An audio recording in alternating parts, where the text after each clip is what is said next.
Marcus Thompson stared at the rejection letter in his hands, the words blurring through his tired eyes. The third scholarship denial this month.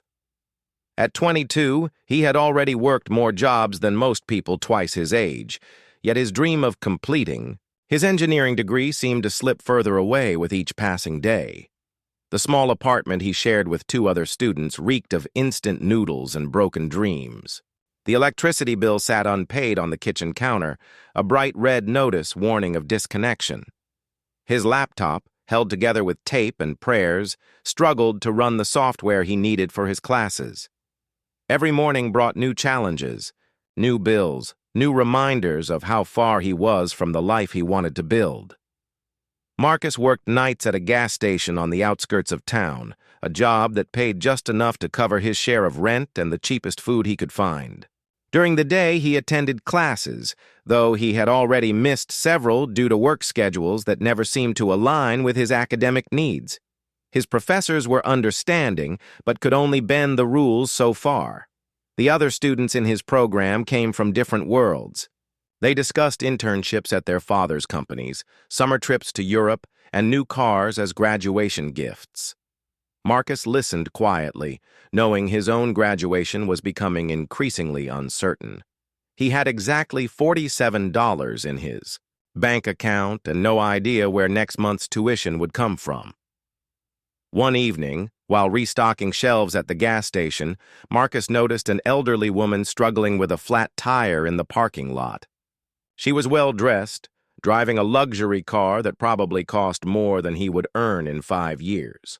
Despite his exhaustion, something compelled him to help. He approached her carefully, not wanting to frighten her.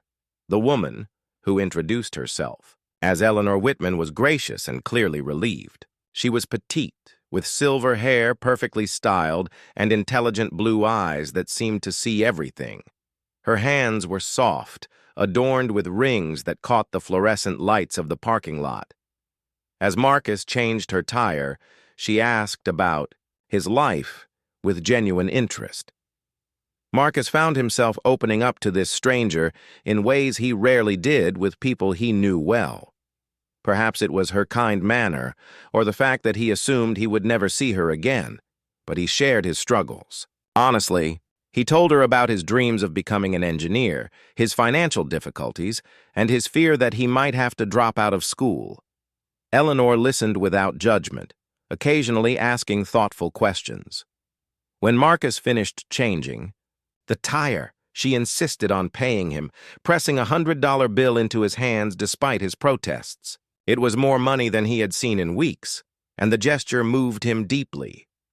Over the following days, Marcus found himself thinking about Eleanor. There had been something about their conversation that stayed with him, a warmth he rarely experienced in his daily interactions. He wondered about her life, her family, and whether she remembered their brief encounter. To his surprise, Eleanor appeared at the gas station again a few days later.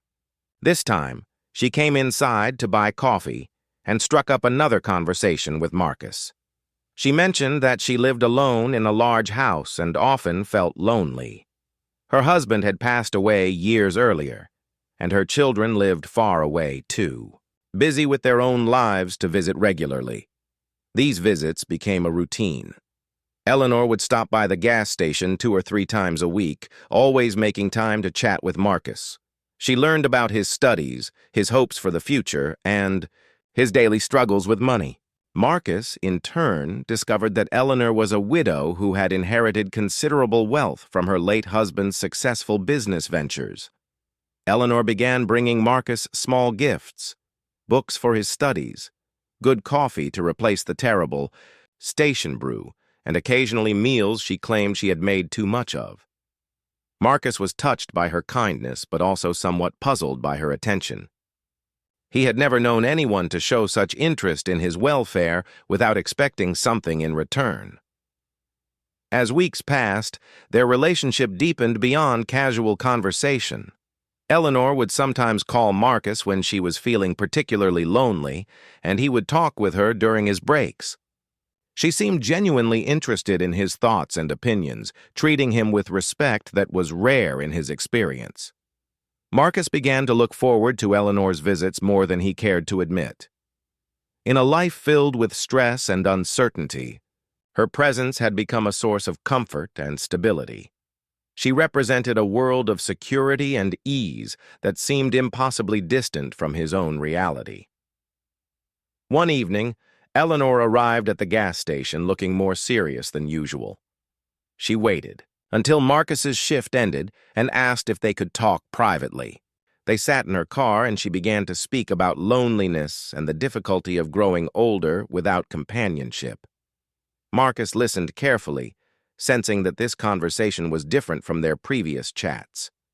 Eleanor seemed to be building toward something, though he could not guess what. When she finally spoke her mind, her words left him completely speechless.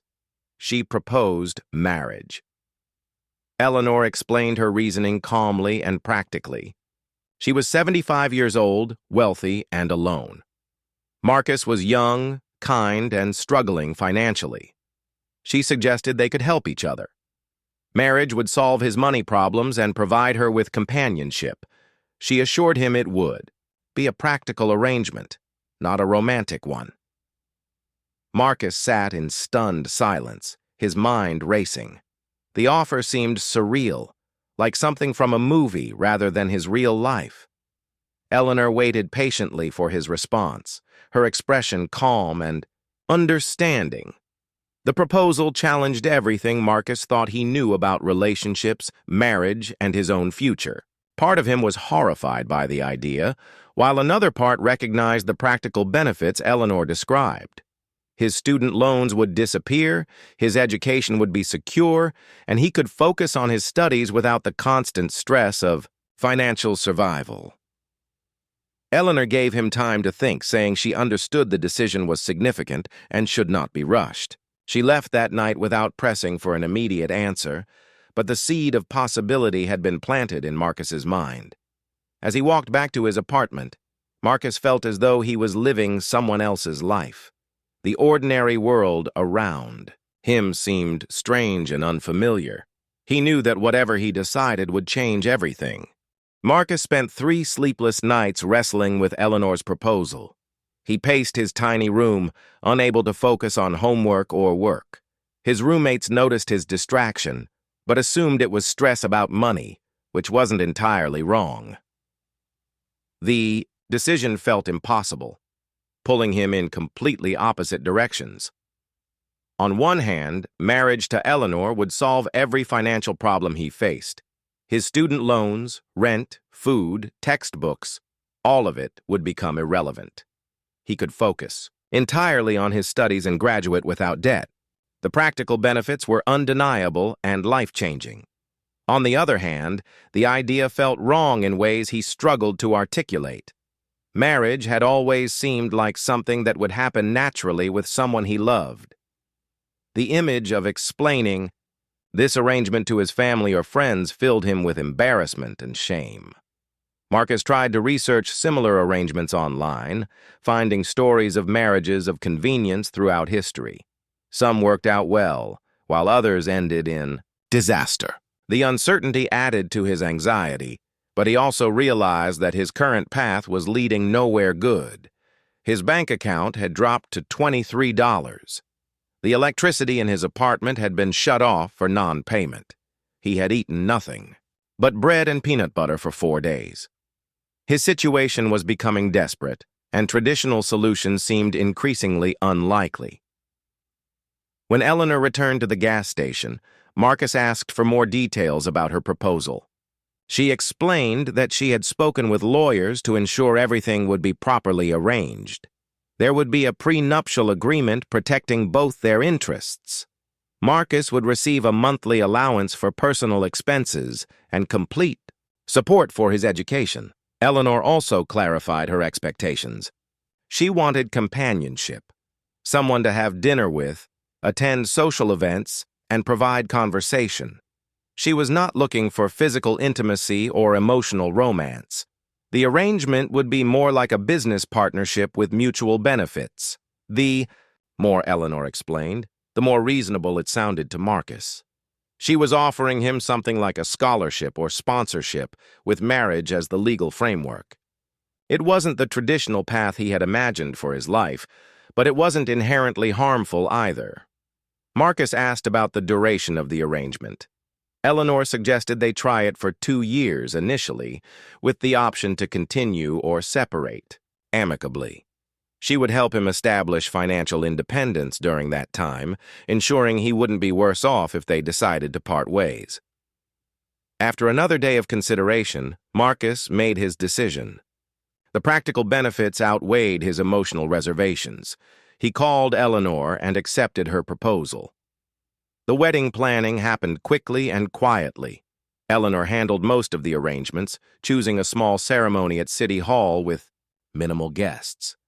She bought Marcus a proper suit and arranged for a simple reception at an elegant restaurant. The whole event felt surreal to Marcus, like he was watching someone else's life unfold. Marcus's family was shocked by the news. His parents drove in from their small hometown, barely able to hide their confusion and concern. They met Eleanor, briefly, and were polite, but clearly bewildered. Marcus offered minimal explanation, saying only that he had found someone who made him happy. Eleanor's adult children were equally surprised, but seemed more accepting of their mother's decision. They had worried about her loneliness and were relieved she had found companionship, even if the circumstances were unusual. They treated Marcus with cautious friendliness, willing to give him a chance. The wedding day arrived with unexpected emotions for Marcus. Standing beside Eleanor at City Hall, he felt a mixture of gratitude, anxiety, and something approaching, affection.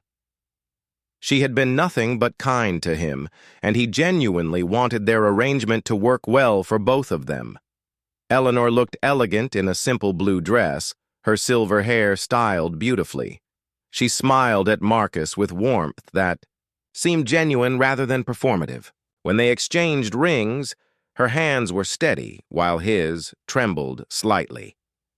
After the ceremony, they attended the small reception where Eleanor introduced Marcus to her friends and business associates. These were people from a world Marcus had never accessed, wealthy, educated, comfortable in ways he was still learning to understand.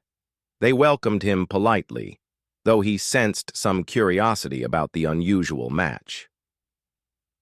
That evening, Marcus moved into Eleanor's large house in the affluent part of town.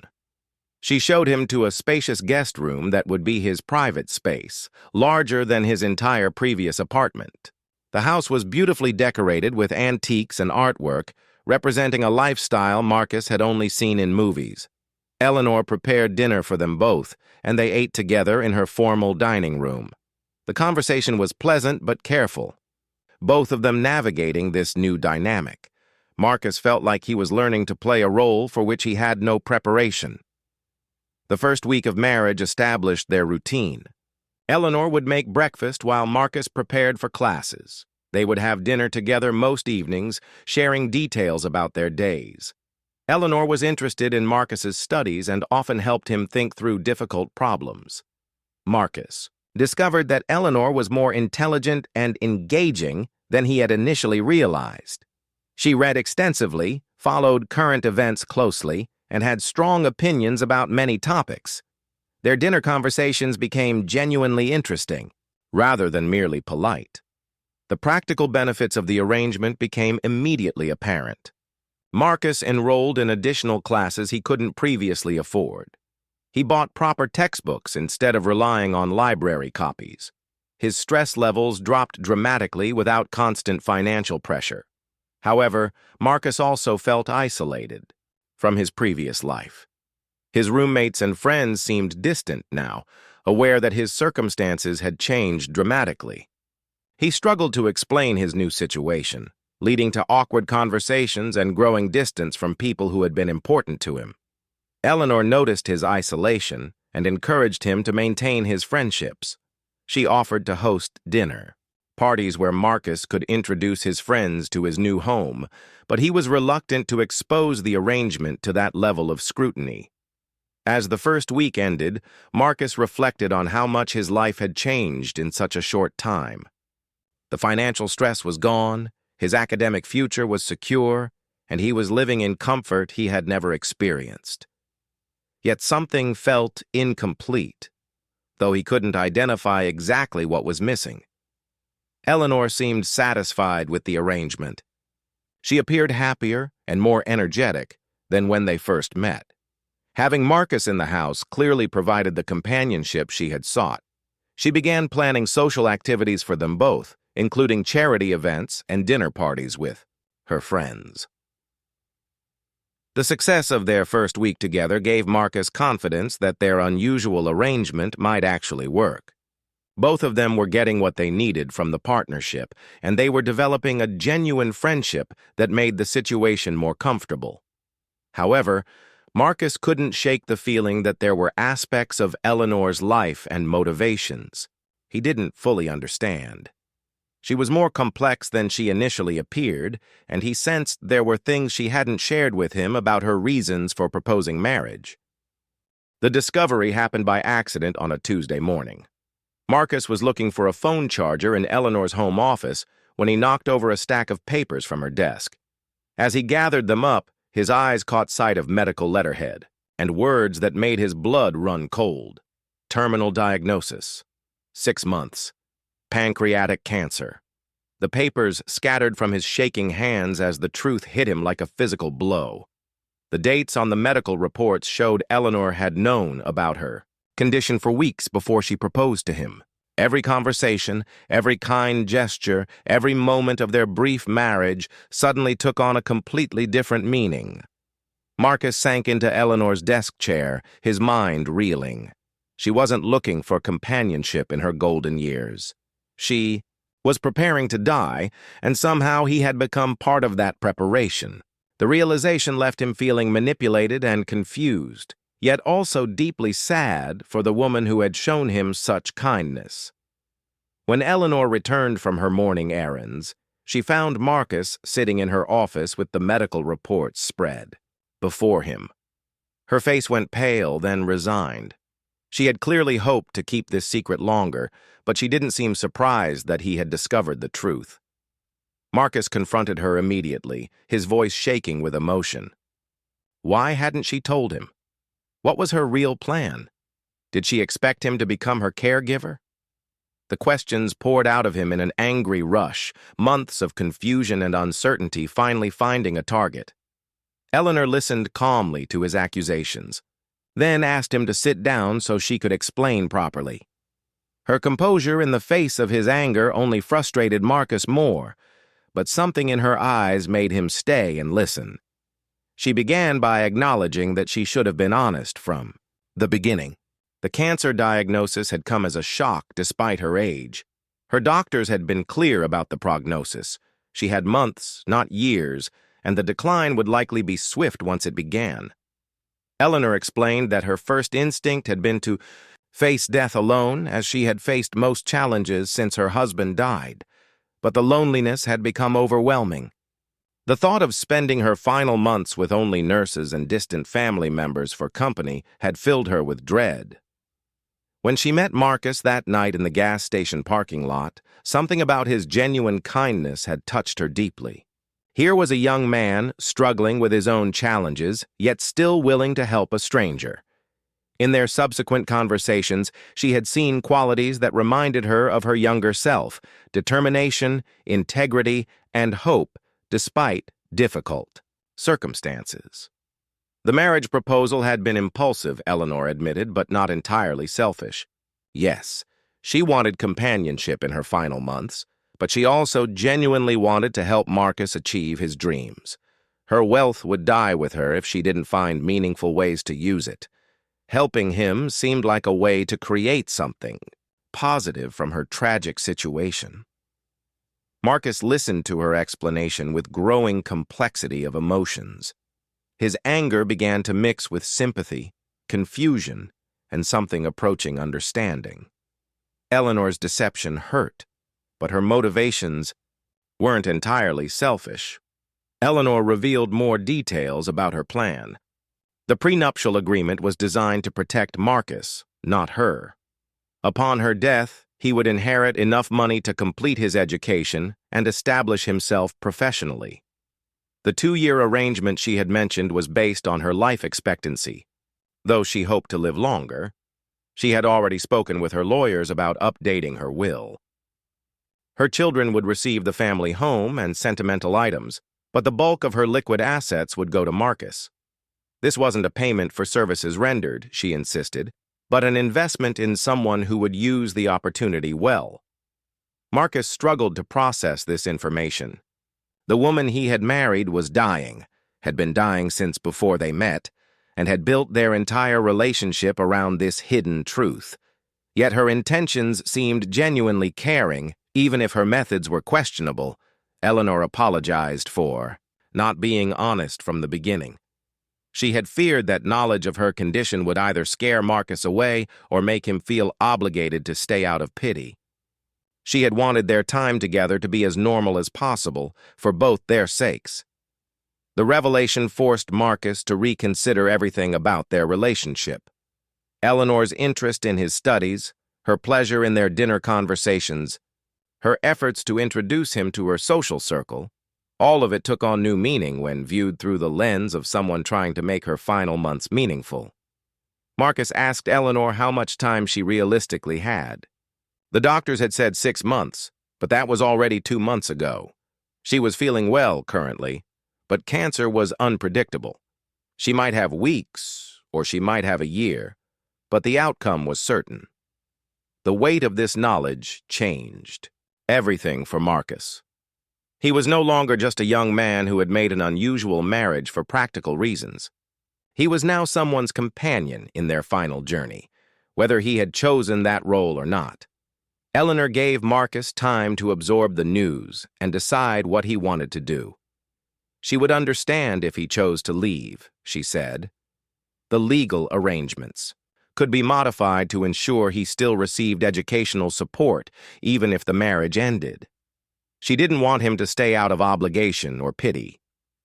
That night, Marcus walked through the large house, seeing it differently now.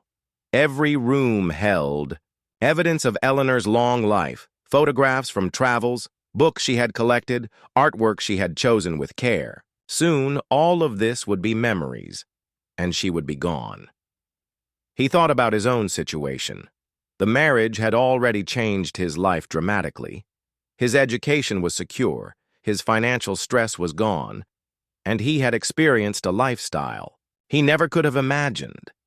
Eleanor had kept her promise to help him, even while hiding her true circumstances. Marcus also considered Eleanor's position.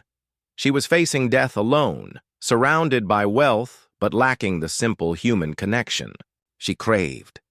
Her deception had been wrong, but her need was real and understandable. The practical questions were overwhelming. If Eleanor became sick, would he be expected to care for her?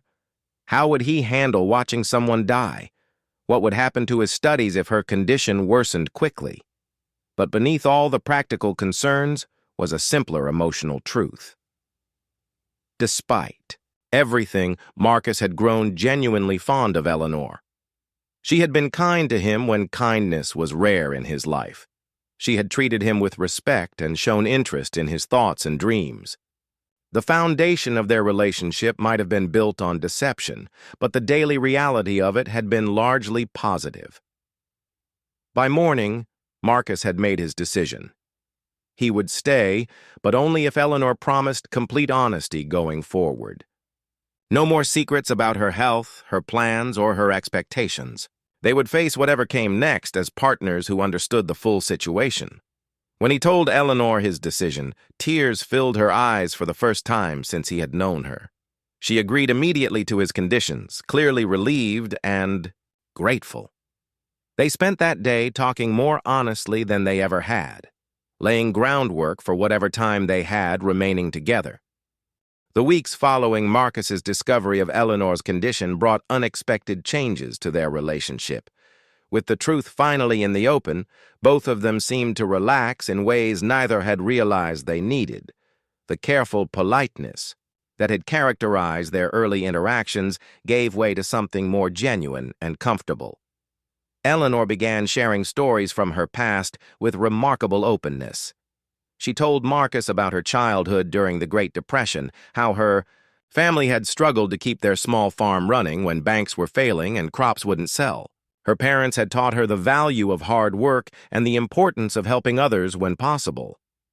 She described meeting her late husband, Robert, at a church dance when she was 19. He had been shy and awkward, stepping on her feet during their first dance, but something about his gentle nature had appealed to her. Their courtship had been old-fashioned and proper, with long walks and carefully chaperoned visits.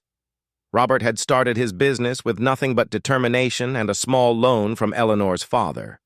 Together, they had built the company from a single delivery truck to a regional transportation empire. Eleanor had worked alongside him in those early years, keeping books and managing schedules while raising their 3 children.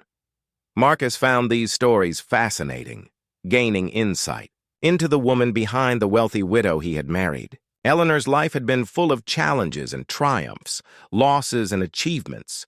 Her current wealth was the result of decades of hard work and smart decisions, not inherited privilege as he had assumed. In return, Marcus began opening up about his own past in ways he rarely did with anyone.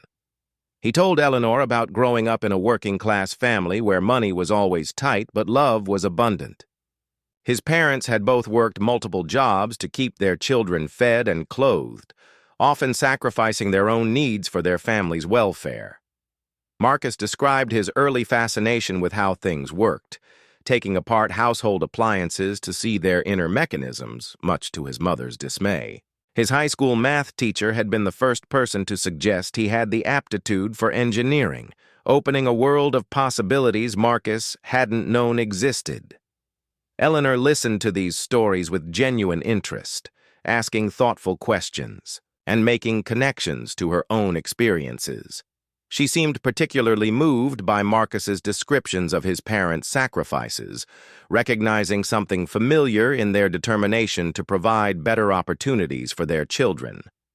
As they grew more comfortable with each other, Eleanor began including Marcus more actively in her daily life. She introduced him to her longtime friends not as a charity case or convenient arrangement, but as someone whose opinions and presence she genuinely valued. Marcus found himself attending board meetings for Eleanor's charitable foundations, offering perspectives that proved surprisingly useful. Eleanor's wealth came with responsibilities Marcus hadn't anticipated. She sat on the boards of several local organizations, donated substantial amounts to various causes, and was regularly asked to support new initiatives. Marcus discovered that managing wealth responsibly was more complex than he had imagined. He began helping Eleanor review grant applications and funding requests, bringing a younger perspective to decisions about education and technology initiatives. His engineering background proved valuable when evaluating proposals for infrastructure projects or scientific research funding. These activities gave Marcus a sense of purpose beyond his studies. He was contributing something meaningful to Eleanor's life and work, making their relationship feel more balanced and less like charity. Eleanor seemed energized by having someone to discuss these decisions with, someone who wasn't trying to influence her choices for personal gain. However, the shadow of Eleanor's illness was always present. She scheduled regular medical appointments, though she tried to make them discreetly. Marcus noticed when she was tired or when she picked at her food without appetite. Some mornings she moved more slowly, though she never complained. Eleanor had good days and bad days, though the bad ones were still relatively mild. She might feel nauseated in the morning or experience fatigue that forced her to cancel afternoon plans.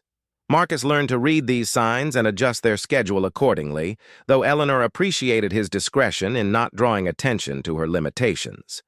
They established routines that accommodated Eleanor's changing energy levels, while maintaining normalcy. Morning coffee together became sacred time for conversation before the day's responsibilities began. Evening dinners remained important, though sometimes they were simpler affairs when Eleanor wasn't feeling well. Marcus continued his studies, with renewed focus, knowing that Eleanor took genuine pride in his academic progress. She often asked about his projects and occasionally offered insights that proved surprisingly helpful. Her business experience gave her a practical perspective on engineering problems that his professors appreciated when Marcus shared her suggestions. The financial security Eleanor provided allowed Marcus to take internships and research positions that paid little but offered valuable experience. He no longer needed to work nights at the gas station, giving him time for study groups and lab work that had previously been impossible. Eleanor encouraged Marcus to build relationships with his classmates and professors, understanding that these connections would be crucial for his future career. She hosted dinner parties where Marcus could invite people from his program, creating opportunities for him to strengthen professional networks. These gatherings revealed another side of Eleanor's personality. She was an excellent hostess, making everyone feel welcome while creating an atmosphere that encouraged interesting conversation. Marcus watched her navigate social situations with skill he admired and hoped to develop himself. Eleanor's adult children visited more frequently, seemingly pleased to see their mother happier and more engaged. They began to understand that Marcus wasn't taking advantage of their mother, but was instead providing something valuable they hadn't been able to give her: daily companionship and genuine interest in her thoughts and activities. The eldest, son David, pulled Marcus aside during one visit to thank him for bringing joy back into their mother's life. He had been worried about her depression and isolation after their father's death, and he could see that Marcus's presence had made a significant difference in her overall well-being.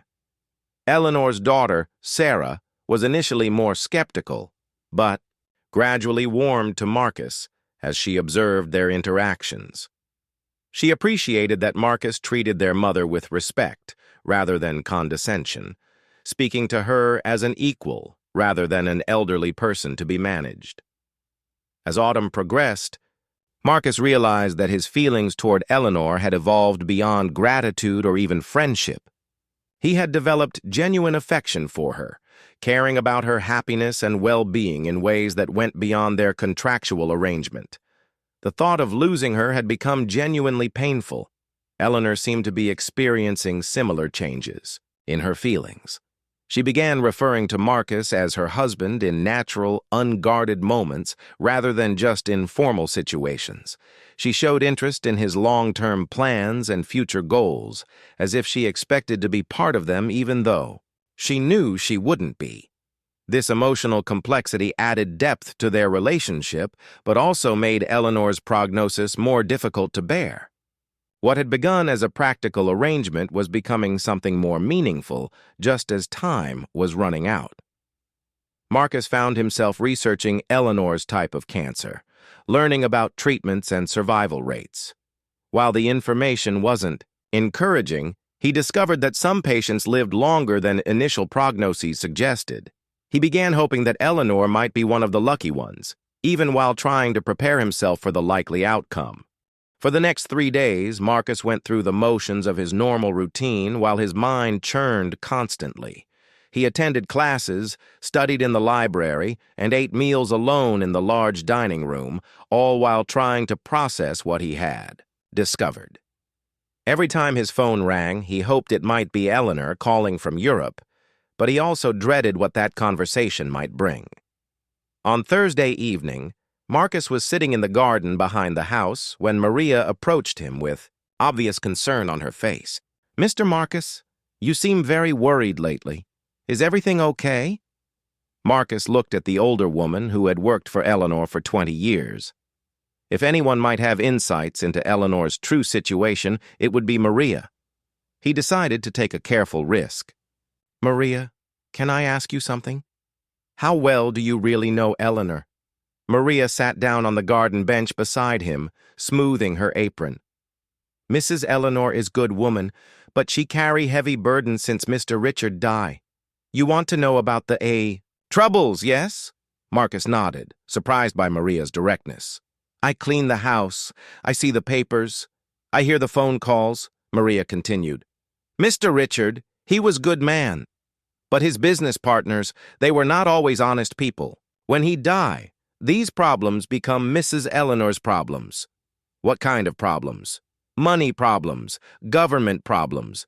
Mr. Richard's business, it was not just engineering. There were other things, investments with people who ask no questions about where money comes from. Mrs. Eleanor, she tried to fix these problems, but is very complicated. Maria paused, looking at Marcus carefully. She marry you because lawyers tell her this will help with legal troubles, yes? But she also marry you because she is lonely, and you are good young man.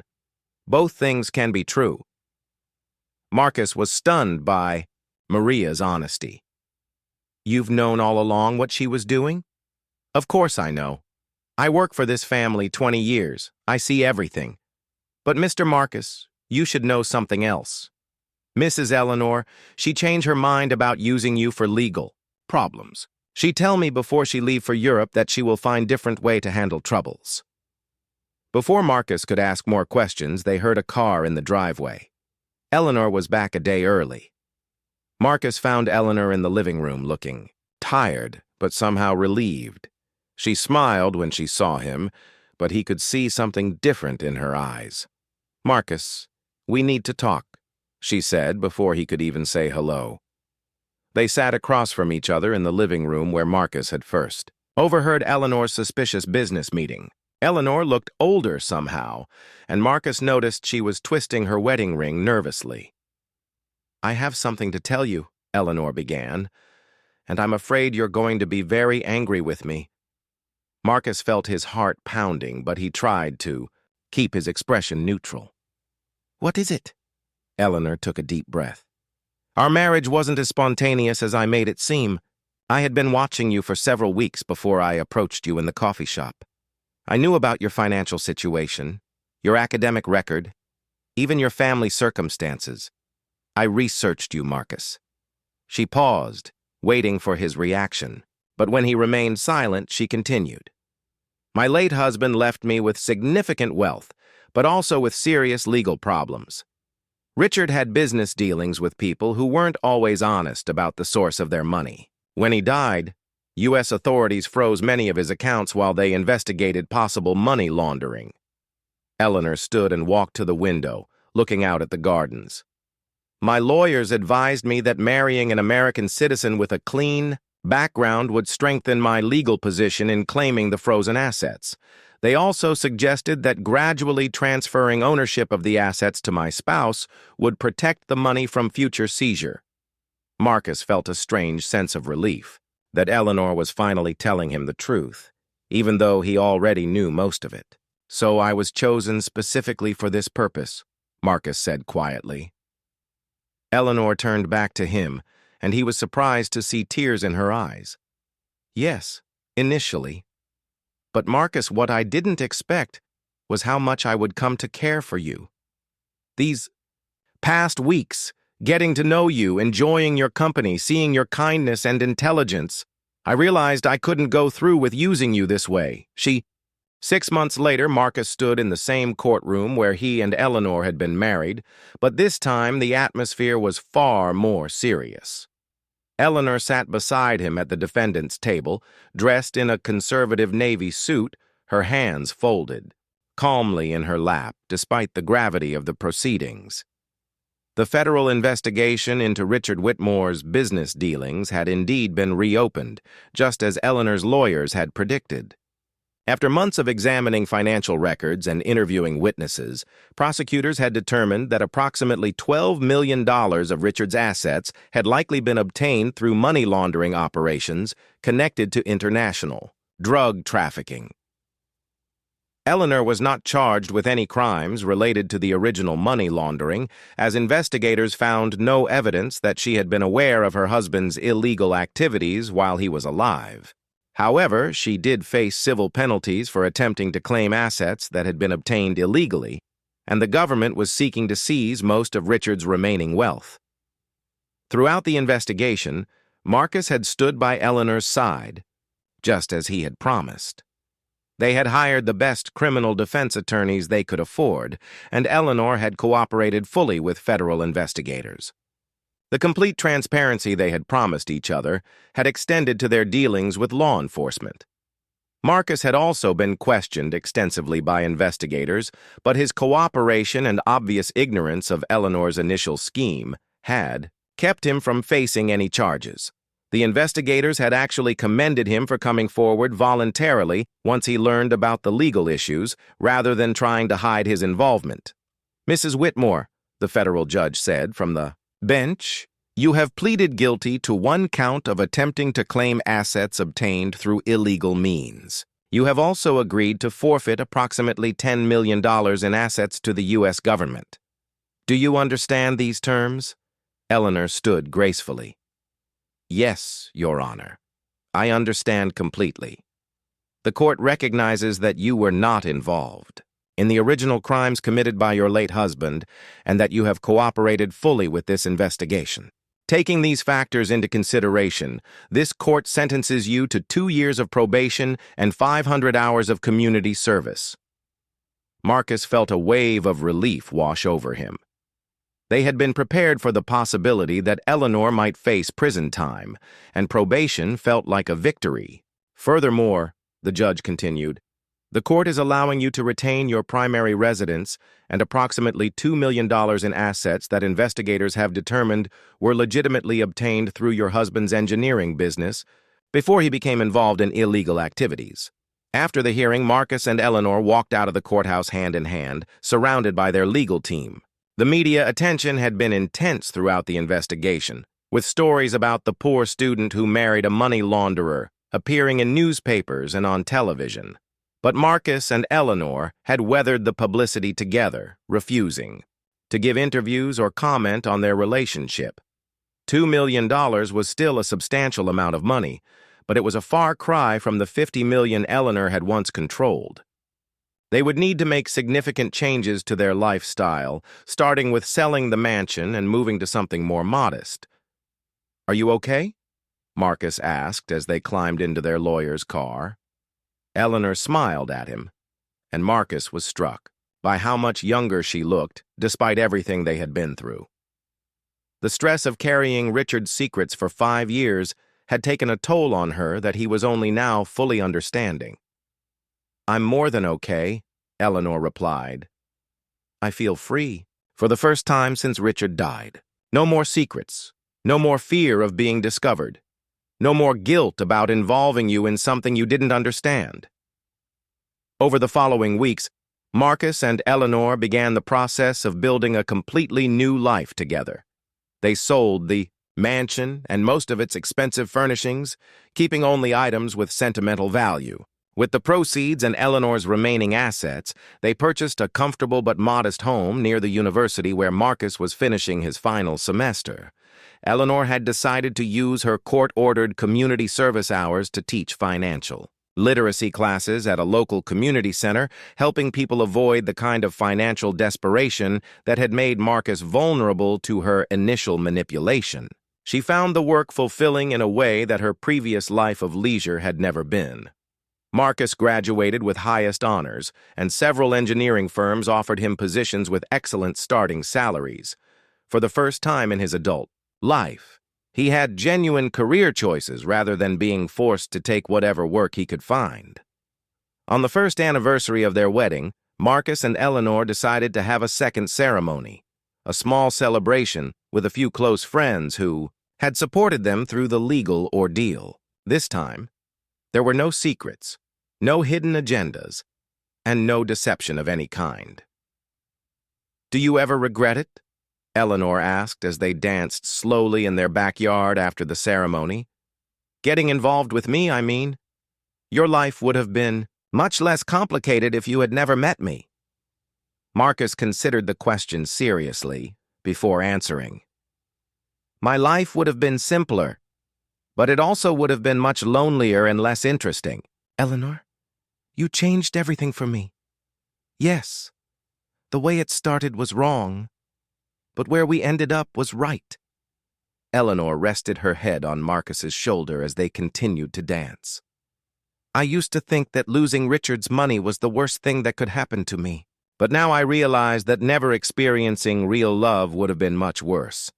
Richard and I had a good marriage, but it was based on shared interests and comfortable companionship.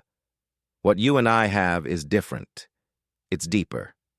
Marcus had come to understand what Eleanor meant.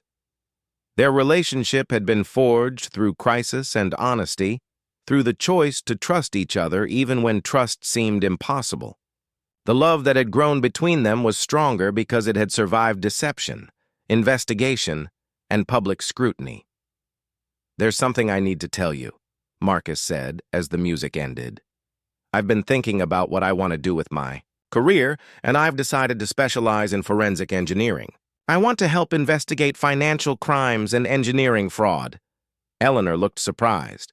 "Really? What made you decide that?" "Going through this experience with you made me realize how many people get hurt when someone uses technical knowledge for illegal purposes. Richard was a brilliant engineer, but he used his skills to help criminals hide money. I want to use my skills to help catch people like that." Eleanor smiled proudly. "I think that's wonderful, Marcus. Richard would have approved, actually. Deep down, he was a good man who made some very bad choices. He would be happy to know that something positive came from the mess he created."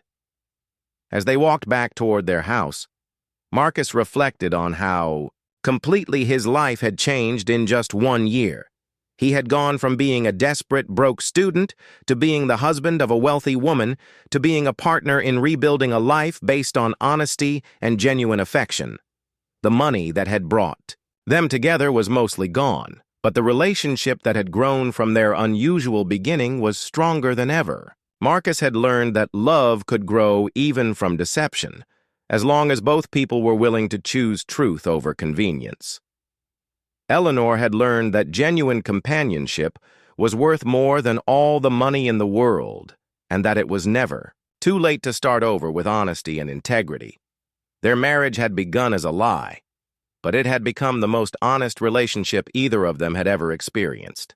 As they settled into their new home and their new life together, Marcus knew that he had found something more valuable than all of Richard Whitmore's hidden millions. He had found a true partner who would face any challenge with him, no matter how difficult. The poor student who had married a millionaire had discovered that the greatest fortune wasn't money at all. It was finding someone willing to sacrifice everything to protect the person they loved, and having the courage to build a life based on complete honesty and trust.